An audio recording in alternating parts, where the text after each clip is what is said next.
ಇವತ್ತಿನ ಕಾರ್ಯಕ್ರಮದಲ್ಲಿ ವಾರದ ವಿಶೇಷತೆ ಏನೇನಿದೆ ನೋಡೋಣ. ಅದರ ಜೊತೆಗೆ ದ್ವಾದಶ ರಾಶಿಗಳ ವಾರದ ಫಲವನ್ನ ನೋಡೋಣ. ಜೊತೆಗೆ ಇದು ನೇರ ಪ್ರಸಾರ ಕಾರ್ಯಕ್ರಮ ಆಗಿರೋದ್ರಿಂದ ಇಷ್ಟು ದಿನ ನೀವು ಜಾತಕ ಫಲ ಕಾರ್ಯಕ್ರಮದಲ್ಲಿ ಸಂದೇಶದ ಮೂಲಕ ತಮ್ಮ ಸಮಸ್ಯೆಗಳಿಗೆ ಪರಿಹಾರ ಪಡ್ಕೊಳ್ತಾ ಇದ್ರಿ. ಆದರೆ ಇವತ್ತು ನೇರ ಪ್ರಸಾರ ಕಾರ್ಯಕ್ರಮದಲ್ಲಿ ನೇರವಾಗಿ ಕರೆ ಮಾಡೋ ಮೂಲಕ ಶಾಸ್ತ್ರಿಗಳ ಬಳಿ ತಮ್ಮ ಸಮಸ್ಯೆಯನ್ನ ಹೇಳ್ಕೊಂಡು ಪರಿಹಾರವನ್ನ ಪಡ್ಕೋಬಹುದು. ಅದಕ್ಕಿಂತ ಮುಂಚೆ ಶಾಸ್ತ್ರಿಗಳನ್ನ ಕಾರ್ಯಕ್ರಮಕ್ಕೆ ವೆಲ್ಕಮ್ ಮಾಡೋಣ. ಶಾಸ್ತ್ರಿಗಳೇ, ಕಾರ್ಯಕ್ರಮಕ್ಕೆ ಸ್ವಾಗತ. ನಮಸ್ಕಾರ. ಶಾಸ್ತ್ರಿಗಳೇ, ನಾವು ಪ್ರತಿದಿನ ಒಂದು ಕಾರ್ಯಕ್ರಮವನ್ನು ಪ್ರಾರಂಭ ಮಾಡ್ತೀವಿ. ಎಸ್ಪೆಷಲಿ ವಾರ ಭವಿಷ್ಯ ಕಾರ್ಯಕ್ರಮವನ್ನು ಒಳ್ಳೆ ಮಾತಿನ ಮೂಲಕ ಪ್ರಾರಂಭ ಮಾಡ್ತೀವಿ. ಇವತ್ತಿನ ಒಳ್ಳೆ ಮಾತನ್ನು ತಿಳಿಸೋದಾದ್ರೆ? ಶ್ರೀ ಗುರುಭ್ಯೋ ನಮಃ. ಹರಿ ಓಂ. ಮೂರ್ತಿತ್ವೇ ಪರಿಕಲ್ಪಿತ ಶಶಿಭೃತೋ ವರ್ತ್ಮಾ ಪುನರ್ಜನ್ಮನ ಮಾತ್ಮೇತ್ಯಾತ್ಮವಿದಾಂ ಕ್ರತುಶ್ಚ ಯಜತಾಂ ಭರ್ತ ಅಮರಜ್ಯೋತಿಷಾಂ ಲೋಕಾನಾಂ ಪ್ರಳಯೋದ್ಭವ ಸ್ಥಿತಿವೇಭಶ್ಚಾನೇಕಧಾ ಯಶ್ರಿತೌ ವಾಚನ್ನ ಸದದಾತ್ವನೇಕ ಕಿರಣ ತ್ರೈಲೋಕ್ಯ ದೀಪೋ ರವಿಃ. ಸಮಸ್ತ ವೀಕ್ಷಕರಿಗೆ ಶುಭೋದಯ, ಶುಭ ಬೆಳಗು. ಈ ವಾರ ಪ್ರಾರಂಭ ಮಾಡೋ ಮುನ್ನ ಒಂದೊಳ್ಳೆಯ ಮಾತು. ಇದು ಎಲ್ಲರೂ ಸಜ್ಜನರಾಗ್ತಕ್ಕಂಥ ಒಂದು ಮಾರ್ಗಸೂಚನೆ ಮಾಡ್ತಕ್ಕಂಥ ಒಂದು ಮಾತಾಗಿದೆ. ಗಮನಿಸಿ, ಹೇಗೆ ನಾವು ಇರಬೇಕು ವಸ್ತುತಃ ಅಂತ.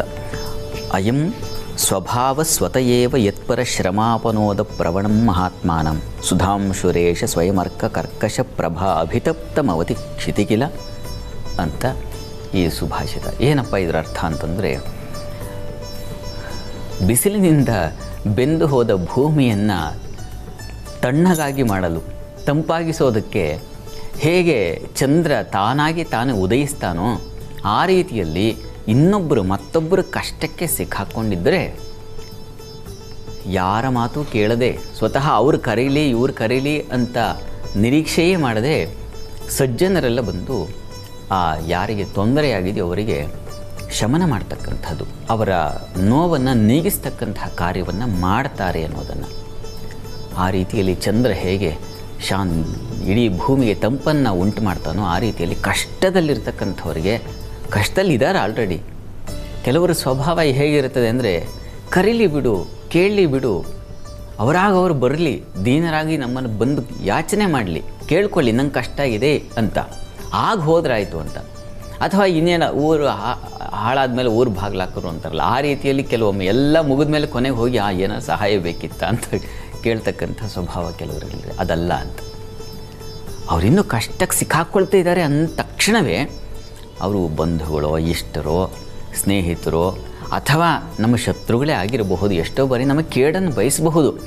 ಅಂಥವ್ರಿಗೂ ಕೂಡ ಏನು ಕಷ್ಟ ಕಾಲದಲ್ಲಿ ಬಂದಾಗ ಅತಂತ್ರ ಆಗುತ್ತೆ, ಪಾಪ ಕಷ್ಟ ಆಗುತ್ತೆ, ಇದನ್ನು ಎದುರಿಸೋದು ಕಷ್ಟ ಆಗುತ್ತೆ, ದುಃಖ ಉಂಟಾಗುತ್ತೆ, ನೋವು ಉಂಟಾಗುತ್ತೆ.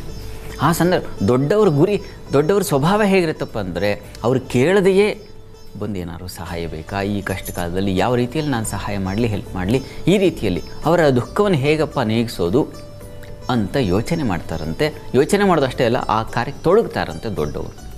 ಹೀಗೆ ನಾವು ಎಲ್ಲ ದೊಡ್ಡವರು ಆಗಬೇಕು ಅಂತಂದರೆ, ಇನ್ನೊಬ್ಬರ ಕಷ್ಟ ಪಾಪ ಎದುರಾಗಿದೆ ಅಂತ ಹೋದ ತಕ್ಷಣ ನಾವು ಅವರ ಸಹಾಯ ಯಾವ ರೀತಿಯಲ್ಲಿ ಅವರಿಗೆ ನಾವು ಹೆಗಲಾಗೋದು, ಅದನ್ನು ನಾವು ಮಾಡಬೇಕು ಚಂದ್ರನ ಉಪಾಧಿಯಲ್ಲಿ ಅಂತ. ಆಗ ಇಡೀ ನಿಶಾ ಕಾಲದಲ್ಲಿ ಹೇಗೆ ಚಂದ್ರ ಬೆಳಗುತ್ತಾನೋ ಹಾಗೆ ಅವರ ಮನಸ್ಸಿನಲ್ಲಿ ಕಾಣಿಸಲ್ಲ, ಅದು ಕತ್ತಲಾಗಿರುತ್ತೆ, ಹೃದಯ ಗವಿ ಅಂತ ಹೇಳ್ತಾರೆ, ಅಲ್ಲಿ ನಾವು ಚಂದ್ರರಾಗಿ ಬೆಳಗ್ಬಿಡ್ತೀವಿ. ಅದನ್ನು ಒಂದು ಸುಭಾಷಿತದಲ್ಲಿ ನೋಡಿದ್ದಾಯಿತು. ಈ ಸ್ವಭಾವ ನಮ್ಮೆಲ್ಲರಲ್ಲಿ ಮೂಡಲಿ.